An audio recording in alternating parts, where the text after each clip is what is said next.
ენის ადგილია, ფრენის მაქსიმალური სიმაღლე 1 კილომეტრია, სიჩქარე საათში 120 კილომეტრი. ავტომობილს საერთში დაახლოებით 40 წუთის გატარება შეუძლია. სხვა ტექნიკური დეტალები პროტოტიპზე უცნობია. საჰაერო ტრანსპორტის განვითარებაზე ჩერის გარდა სხვა ავტობრენდები ზრუნავენ. ამ მიმართულებით ინვესტიციებს ახორციელებენ ჩინური კომპანიები XPeng, GAC, SAIC და Geely. ამ მიმართულებით ინვესტიციებს სხვა გლობალური ავტოგიგანტებიც ახორციელებენ, მაგალითად Toyota-მ გაზარდა მისი წილი $1 მილიარდამდე ამერიკულ კომპანია Joby Aviation-ში, რომელიც სპეციალიზირებულია საჰაერო ტაქსების წარმოებაზე.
The Checkpoints is presented by pharmaceutical company GM Pharma.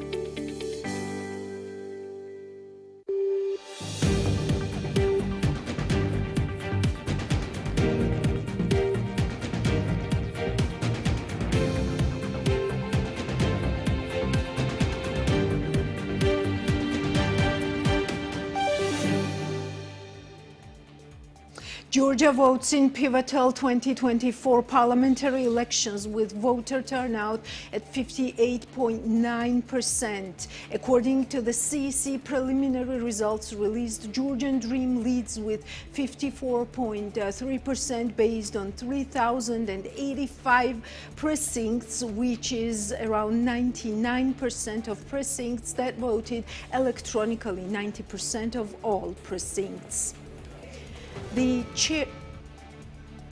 The chairman of the CEC, Georgi Kalandarishvili, said yesterday in the last summary briefing of the day that the wide-scale use of electronic technologies made it possible to get to know the preliminary primary results within an hour and 45 minutes after the end of the voting. According to his assessment, the elections took place in a peaceful and free environment. Two opposition coalitions have stated in separate briefings that they are not recognizing the official preliminary results announced by the Central Election Commission. At the foreign exchange auction held on October 23, 2024, the National Bank of Georgia, NBG, sold 60 million USD at a weighted average exchange of around the rate of 2.71 lari per USD. The bank traded 3 times at the foreign exchange auction in October and sold a total of 173 million USD. The bank states that the decision to hold the foreign exchange auction was made in order to prevent the excessive influence of non-fundamental factors and the excitement traditionally characteristic of the pre-election period in the currency market. Some global media headlines read the following at this stage. BBC, Georgia's pro-EU opposition says election stolen as ruling party leads. The Washington Post, Georgia's Moscow-leaning ruling party leads in preliminary election results. Euronews, Georgia's ruling party celebrates victory, but it's unclear who will form next government. This is the Checkpoints. I'm Elena Gvangelashvili, author and the host of the show, and the Checkpoints team is ready to sum up Business and Economics Week for you. New data is coming in at this point from the CEC, and we know that the PM Irakli Kobakhidze has already summarized the results. We are on this new information and will sum up for you during live program a little bit later.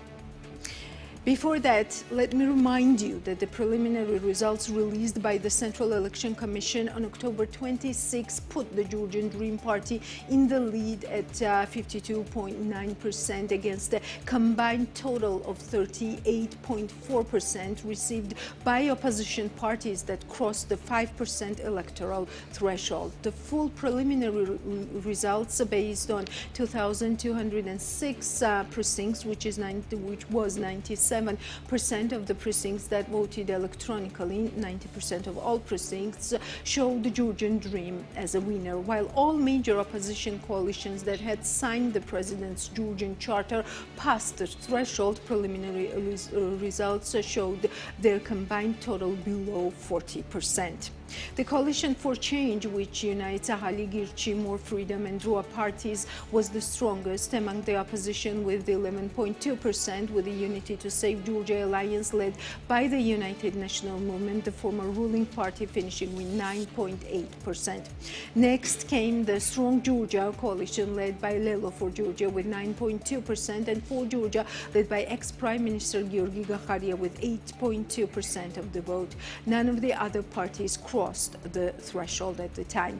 The chairman of the CEC presented these preliminary results yesterday in the last summary briefing of the day. According to Georgi Kalandarishvili, the wide-scale use of electronic technologies made it possible to get to know the preliminary primary results within an hour and 45 minutes after the end of the voting. According to his assessment, the elections took place in a peaceful and free environment.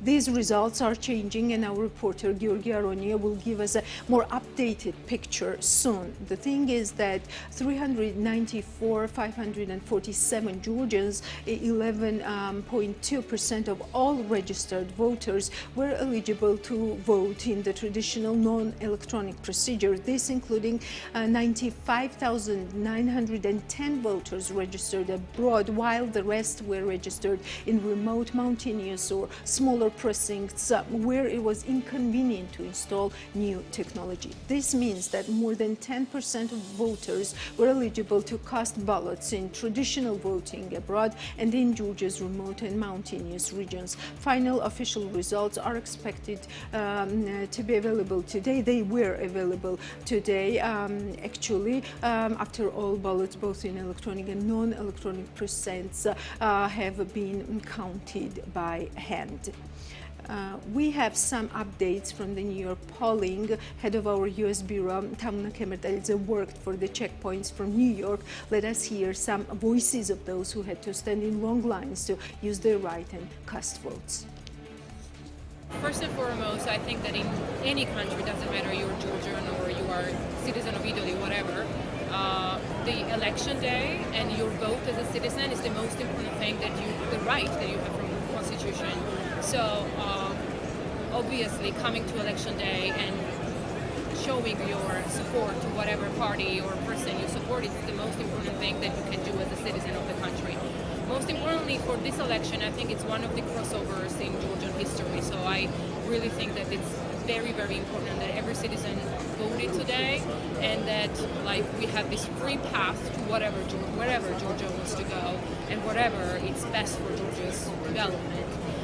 For today, I was very emotional. I came with my 2 children, so I had tears on my eyes seeing all this crowd and thousands of people coming here.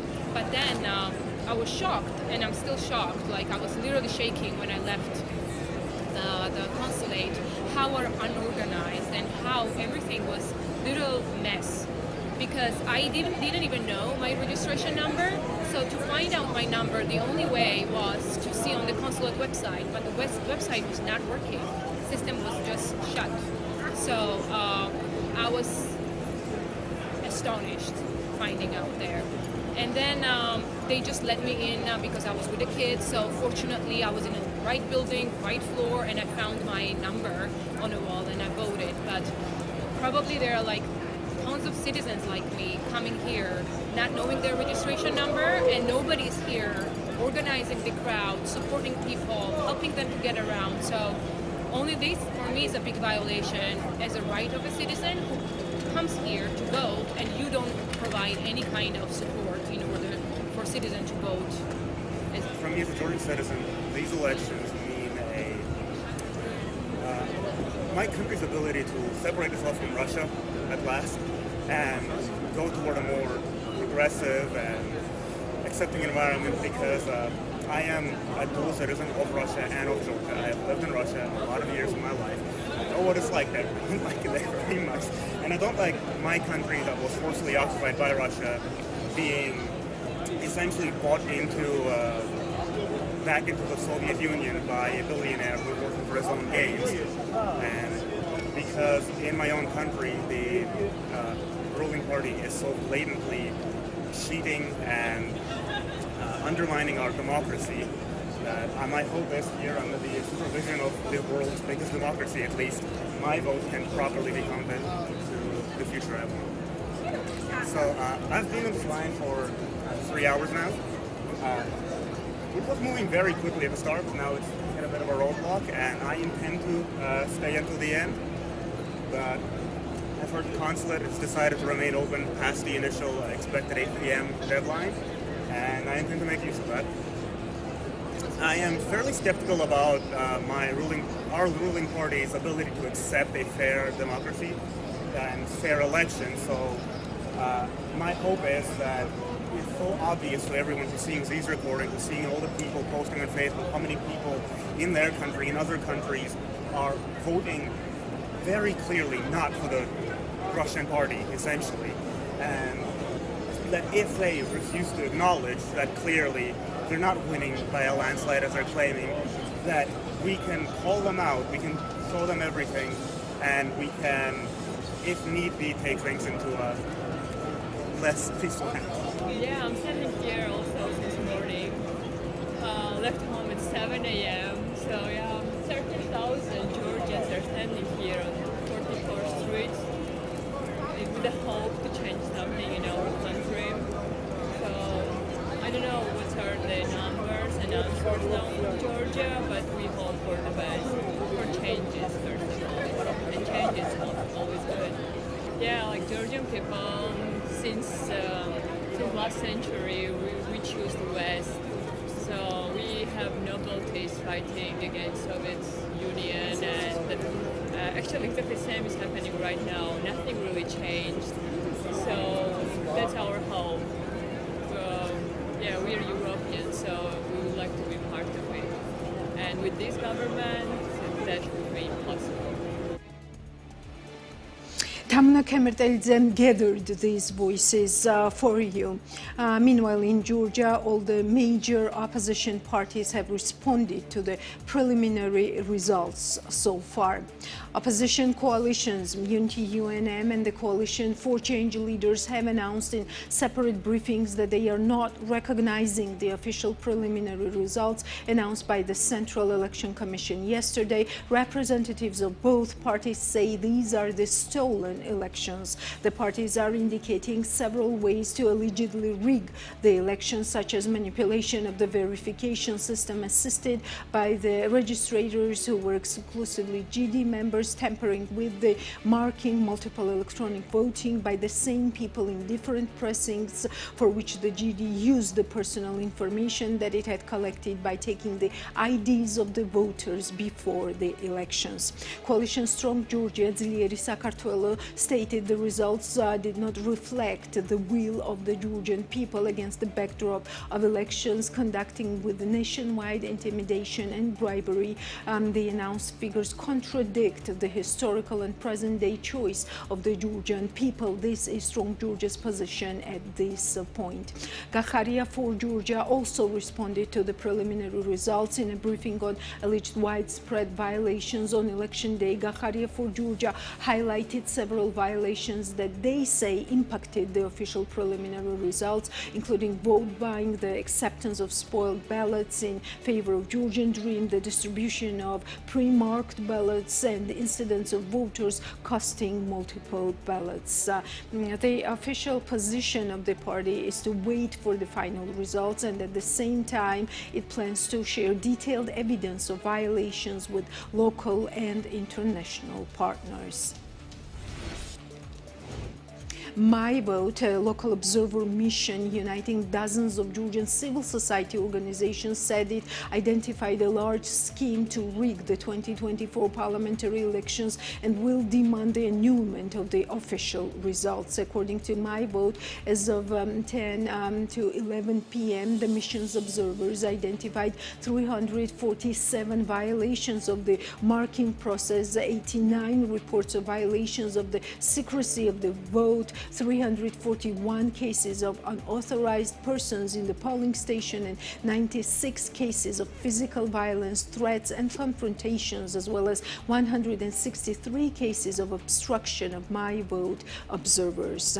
Jail observers have recorded about 300 cases of bad practices in total for this stage. Of these, 44 violations were described on the perimeter of the election precinct, 51 notes were recorded in the record book, 37 were written in the precinct election commission, and 21 complaints were made against the name of the district election commission. According to the report, Jaila observed several cases of physical confrontations and disputes which contain signs of a number of crimes under the criminal code, including possibly obstruction of the will in elections. Jaila is monitoring the parliamentary elections of October 26, 2024 in 55 municipalities, 64 electoral districts at 15 foreign countries through 650 observers. The Jaila election mission covers more than 1,500 polling stations, which is about half of the total polling stations. Jaila is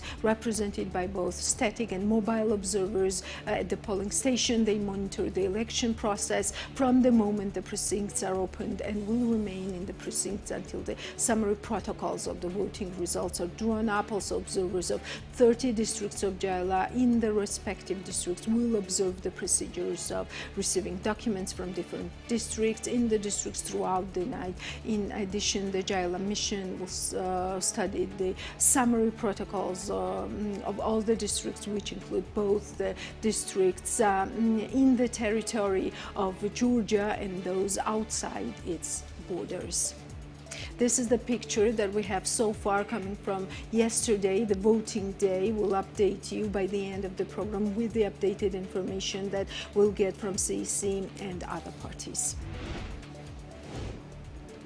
before that, we can hear what were some of the expectations and assessments of what many called pivotal elections on October 26, 2024. We have collected business voices during our non-stop live coverage of the election day yesterday, and our reporter Natia Taktakishvili will sum up the main messages we all have heard so far from this part of the business community. Natia, what were the main messages yesterday stemming from our respondents? Elena, we tried to find out the mood of the business during these important elections. Most of the businesses declare that Georgia's investment environment is at a risk. If relations don't improve with the USA, and the EU integration process will not continue. As they note, the country needs coalitional government instead of a single ruling party. They deeply hope that the newly elected government will continue the pro-European path. We can listen to the business community voices we gathered yesterday. Revaz Vashakidze, founder of Chirina, deeply hopes that after the elections, Georgia will get closer to the European Union again. As he told BMG TV, no one expects it to happen in a day, as the country's reputation has been badly damaged. During the last 2 years, the government and parliament took decisions to distance Georgia from Europe and America. We had military relations with the USA for the last 30 years. Our financial supporters are the international banks, in which the US has a major share, and they determine this policy. This is a big problem. As for the European Union, Georgian citizens have great relations with European countries. I mean, both individuals and companies. If it happens that the visa regime is stopped, it will lead to big changes in Georgia. It's not only a problem that part of our population will find it more difficult to travel to Europe. There are now about 500,000 Georgians living in Europe, Vashakidze said. Svet Chumburidze, Secretary General of EU-GBC, declares that single ruling party in Georgia should be replaced by a coalition government. As Chumburidze mentioned with BMG TV, Georgia does not have experience of coalition government, but the society will learn. For 3 decades, we had a one-party government. I am personally firmly convinced that the single ruling party should be replaced by a coalition government. This is the only solution. Someone may ask that we don't have the culture of a coalition government. Nothing is dangerous, we will learn, Chumburidze said. According to him, in the current situation, the president should make the most of her opportunities in the process of forming a coalition government, and also to settle bilateral relations with the European Union and USA. The founder of ICR Group, Kaha Khazaradze, said that he supported the changes in the elections. According to him, the historical choice of Georgia is Europe and to be a member of European family. The business cannot develop without changes. When the country is ruled by one political party for 12 years, changes are needed, Khazaradze said. According to him, there were many changes in Georgia in 2024, and in this regard, the so-called Russian law became a turning point in relations with business partners. Our company represents about 30 international companies in Georgia. The first question we received from them was the following: why are you accepting this law? I had no arguments. We are building a democratic country, therefore it's very important to have democratic institutions in the country. It was very difficult for us to continue negotiations with our partners on new projects. Everything is paused and everyone is waiting for the choice of the Georgian people, Khazaradze said. Irakli Akhaladze, the founder of Hapsheni, declares that the desire of business is to reset relations with EU since stability comes from there. According to him, what the business asks the state is their support. Sometimes taxes hit the business hard. We want to do everything in line with the legislation, but sometimes the situation becomes difficult. Our business is a construction business which is characterized by seasonality, so winter is a hard season and our business is affected by seasonality, he said. We have no alternative but integration with European civilization. We must return to this path quickly, Malhaz Kunelauri, the founder of the company MK Development Group, told TV program Business Morning. According to him, business expectations is related to the changes that should lead the country to solid and steady political and economic development. Business expectations for the elections are positive, and positive, of course, means changes and steady and long-term solid development. We are waiting for the new parliament to return to the impasse, said Kunelauri. Beka Bekaya, the founder of Nutrimax, declares that it's important to have European-time businesses instead of Russian-style money-making businesses. As Bekaya says, despite the tense background in the country, he has a positive mood. If we want to grow and have an inclusive economy, it's important to develop European-time business instead of Russian-style money-making businesses. That's why integration towards the European Union is important, said Beka Bekaya. Resan Kikawa, director of Expo Georgia, hopes that the country's foreign course will change under the new government. We had different types of government, including a government that started a civil war, a violent government, and a government that somehow decided to distance itself from all our main partners and turn away from the civilization we were striving for. I hope that the country's foreign course will change and investments will be made in the development of science, education, and healthcare system, he said while speaking with BMG TV. As he mentioned, he respects the choice of Georgian people and he hopes that it will be a step forward and not a step back. The managing partner of Company Due declares that the most important thing for Georgia's investment environment is to repair relations with Western partners and restore the process of integration into the European Union. As Tamas Davushvili told BMG, otherwise a number of investment projects and the country's economy in general will be at a risk. This is an extraordinary situation. Georgia has never had such a tense relationship with its traditional partners. We must get out of this situation and restore the process of integration into the European Union. I hope future government will continue the pro-European path in order to continue those investment projects that are interesting for both our domestic and foreign investors, Tamas Davushvili said. Our guest today, Fadi Asli, has already joined me in the studio of the checkpoints. We'll be discussing the preliminary picture that we have so far and try to analyze what comes next, without the crystal ball, of course. Fadi, welcome to the show and thank you for your time. Did you expect these results, the preliminary results that we are seeing? I mean, I expected the results that were supposed to be published, not the results that were manipulated by the Central Election Committee. I was pretty sure that the Georgian regime would pull a trick at the last minute. I always wondered what was the trick, and obviously either they had hacked already the electronic machines and they used many other ways. So it comes as a big disappointment, not for me. I'm an international businessman. I can relocate myself in any country I want. But it comes to me as a disappointment for the Georgian people, for their aspirations, for their future, for their children, for their grandchildren. Unfortunately, Georgia has joined the grouping of failed states like Russia and Venezuela and Belarus. And it is very sad because Georgia had a lot of potential. But unfortunately, you know, greed and love of power and corruption has eaten up this government, and this is the result. Are these results logical, Fadi? I mean, do you believe that after a Russian law, after those protests in the streets, I don't know, stopping the Georgia from EU membership, after all these steps, the GD could become as stronger as it was in 2012, when during all these elections, all it would do was to lose votes?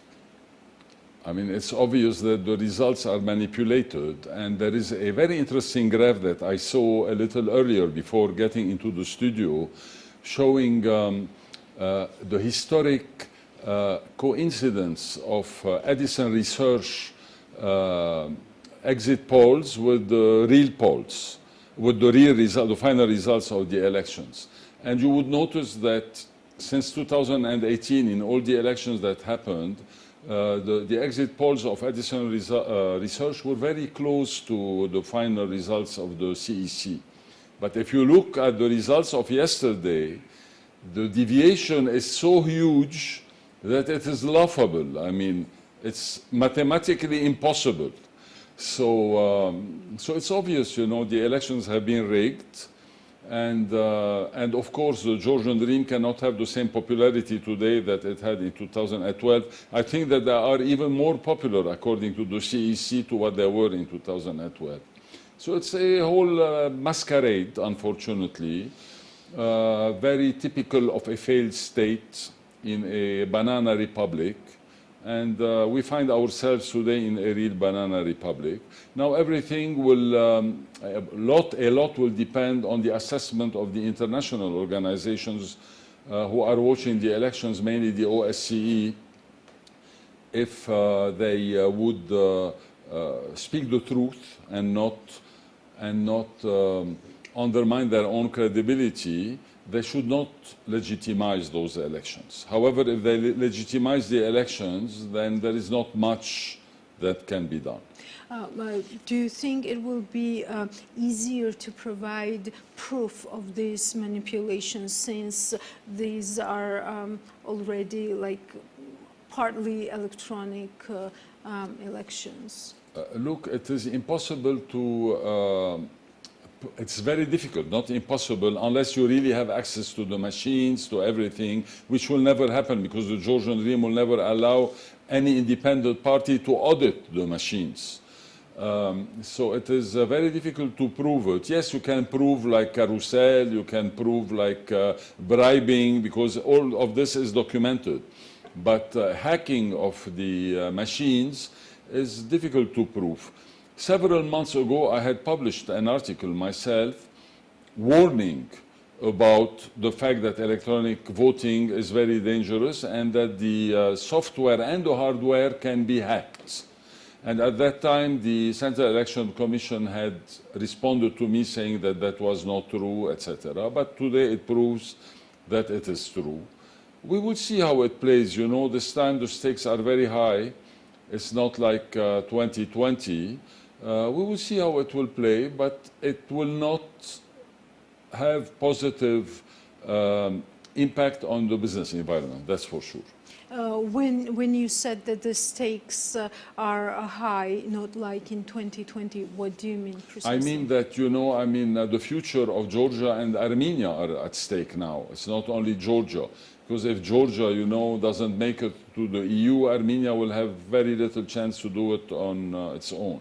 So geopolitically, given what's going on in Ukraine, the war, the Russian invasion of Ukraine and the war, you know, the West are going to lose a pawn, an important geopolitical pawn, two pawns as a matter of fact, Georgia and Armenia. And that's why I'm telling you the stakes are much higher today than they were in 2020. We will see how it plays. Yes, you mentioned business community. In which context? The business, the business environment. Yes, the business environment. Look, the first thing that will happen, and you will start seeing it tomorrow, the National Bank will start selling huge amounts of dollars to kind of protect the lari, okay, to stabilize the lari. And in my own opinion, you know, it is said that in the past 2 months, the National Bank had sold about $400 to $500 million. We still don't know the right figure. But I believe that within 15 days, the National Bank will sell $400 to $500 million. Because now there will be a total state of panic, you know, people with this kind of nebulosity where we don't know where we are heading and what's going to happen. People won't keep their money in laris. And in my opinion, it is quite logical for the lari to depreciate in the coming period. Then, you know, forget about foreign investment. No one is going to put $1 in there. No new foreign investors are going to put a single dollar in the country. Most probably there will be sanctions slapped on the authorities for cheating and manipulating, which will affect the economy even more. And as I told you, we have joined the club of failed states, unfortunately. what can make like to turn the situation at this point that you are projecting right now? Nothing, in my opinion, unless the Georgian Dream decides to leave power themselves. I don't see, without another government taking over, nothing will change. You know, we're heading towards a very difficult period for Georgia, unfortunately. Fadi Asli is in the studio of the Checkpoints, the only English language program on the Georgian media landscape. Our reporter, Georgi Aronia, has been monitoring the updates, and he will sum up the current picture around what many call existential, pivotal elections in Georgia to determine the future EU membership path for Georgia. Let us listen to Georgi Aronia, and then I will give you the final word. Georgi, the floor is yours, and thank you for your efforts. Hi, Elena. So, good morning. Yesterday's parliamentary elections were a significant event in Georgia's political landscape as voters turned out to elect the members of the 11th parliament. Voter turnout was reported at 58.94%, with 2,060,412 people participating, reflecting high public engagement. Turnout was higher than in 2020 and 2016 parliamentary elections, but still below the 2012 level, when the ruling party, Georgian Dream, first took office. Male voter participation was recorded at 31.4%, while female participation stood at 27.5%. The highest voter turnout was seen in Rajalechkhumi, Ajara, and Guria, while the lowest participation was in Samegrelo Muswaneti at 55.3%. In terms of results, votes have been counted in 3,100 out of 3,111 districts, covering approximately 99.6% of the total vote. Preliminary results show the ruling party, Georgian Dream, leading with 1,117,480 votes, or 54.08%. The Coalition for Changes, Guaramia, Melia, Kirchi, and Drua, follows with 225,680 votes, representing 10.9%. Unity National Movement ranks third with 209,837 votes, or 10.1%, while Strong Georgia, Lelo for People for Liberty, follows with 180,424 votes, or 8.8%. Lastly, Gakharia for Georgia, led by Georgi Gakharia, received 160,350 votes, or 7.7%. Accordingly, the new parliament will consist of 5 parties that exceeded the 5% threshold, with the Georgian Dream receiving 54.08% of the vote, enough to form a government with approximately 90 seats. A simple majority, but not a constitutional one. Opposition leaders have voiced dissatisfaction with the results, alleging election fraud. Another notable outcome is Georgian Dream's low level of support among Georgian citizens abroad, where it garnered only 15%, while leading opposition parties collectively received over 75%. Domestically, Georgian Dream received its lowest support in Tbilisi's Bakia district with 38.04% of the vote, while its highest support came from Ninotsminda, Akhalkalaki, and Sachkhere, where it ranged from 84 to 88%. That's the information we have so far. Back to you, Elena.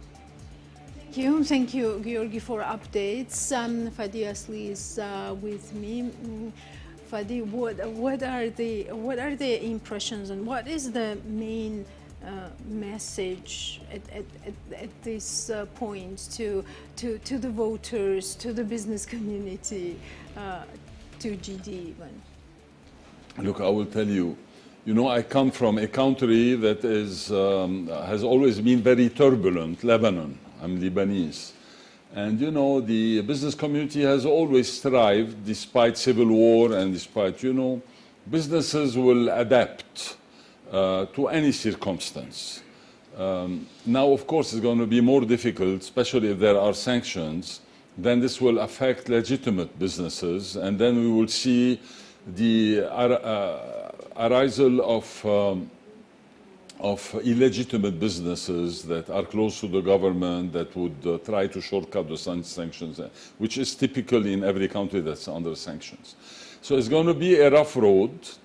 Some businesses will go bankrupt, new businesses will emerge, and this is how things go in difficult times. The reputation of Georgia has been shaken very seriously. And now, depending on the assessment of the OSCE, we will see if the reputation of the OSCE will be shaken as much as the reputation of Georgia. What are your expectations? Do you think it will come to the point when OSCE might declare these election results illegitimate? You know, as a matter of principle, I don't trust international institutions. As a matter, this is my personal philosophy. You know, those are bureaucrats who don't give a damn about anything that's happening, that are getting paid their salaries, and that don't want headache. They don't want to be in the middle of a tug of war or a middle of confrontation. So I don't know. I mean, they might legitimize the elections, which wouldn't surprise me because they're an international institution. You know, I mean, they don't care. You know, they simply don't care. They don't want to have headache themselves as people. And that's why they would legitimize it. Unless, of course, there are interferences from abroad. Let's see how it plays. Yeah, if we are mingling with the crystal ball here, mainly, what could be some of the scenarios that we might be expecting for Georgia's future development? You mentioned sanctions several times, and the highest stake is EU membership, of course.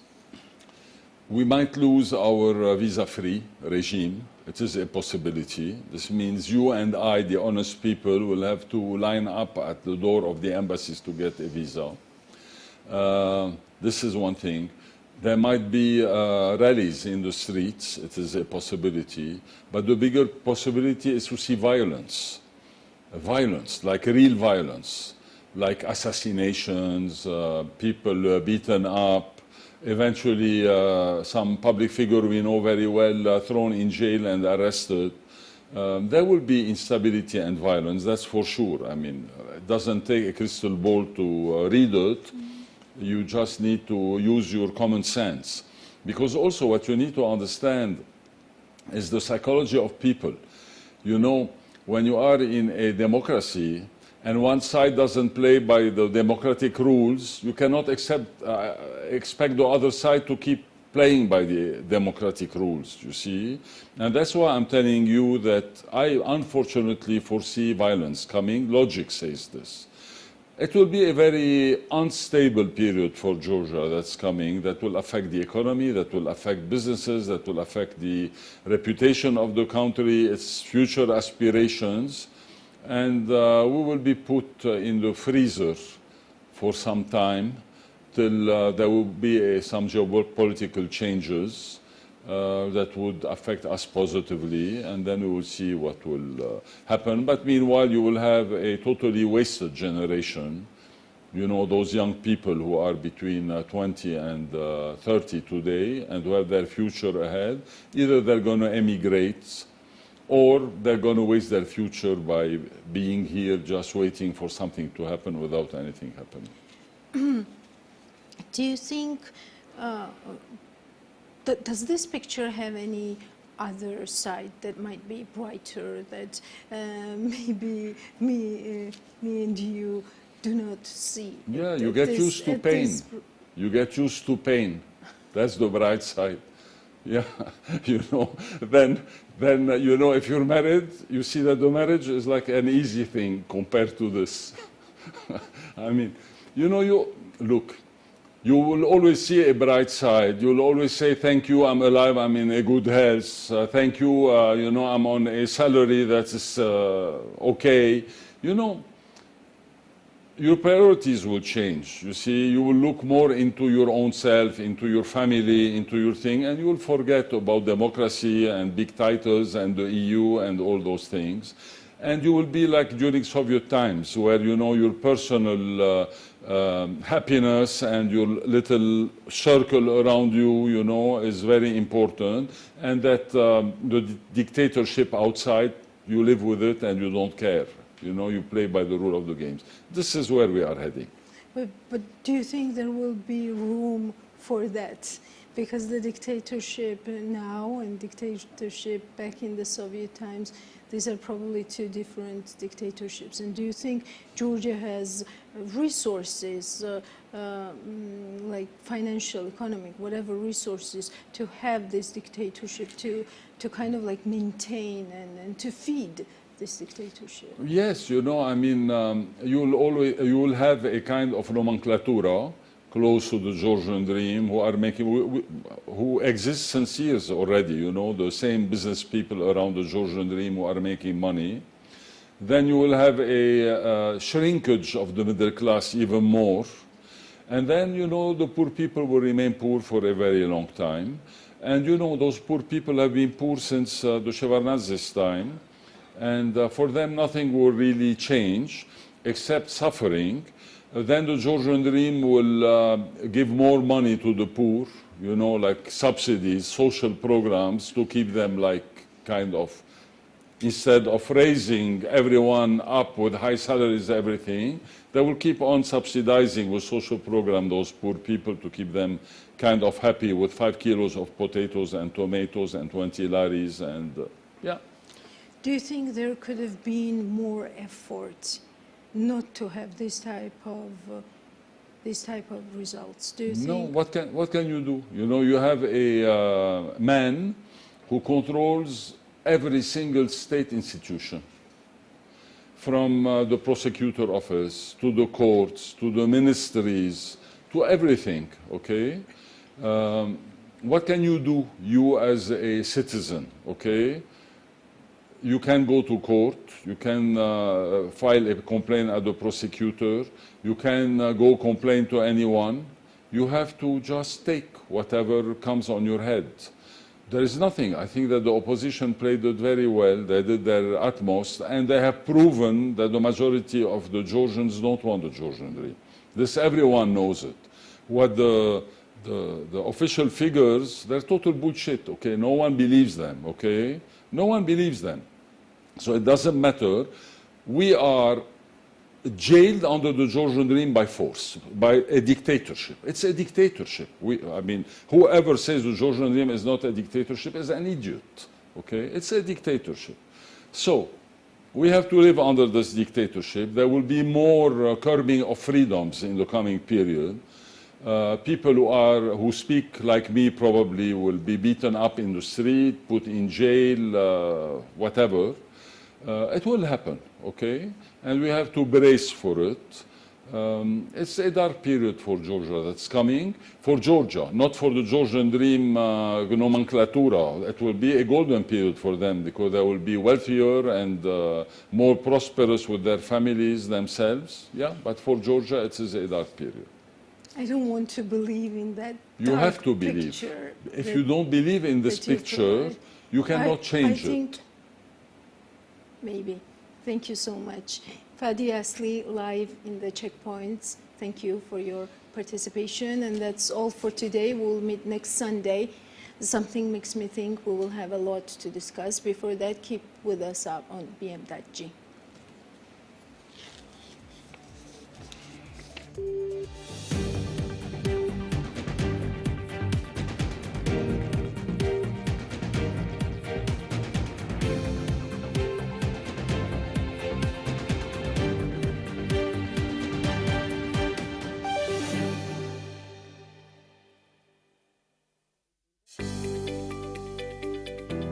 The Checkpoints is presented by pharmaceutical company GM Pharma.